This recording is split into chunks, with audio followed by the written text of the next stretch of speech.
Today, I'll show you a simple way to unlock your phone's screen lock or password without losing any data. The best part? It's free and easy, even if you're not a tech expert. Just follow these steps, and you'll be able to unlock any phone hassle-free.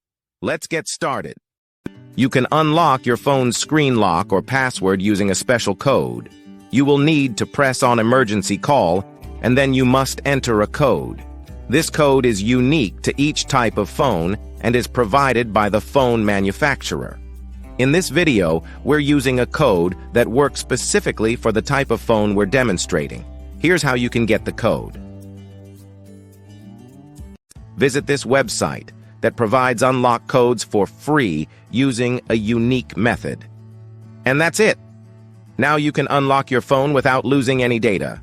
See you in the next video. Bye.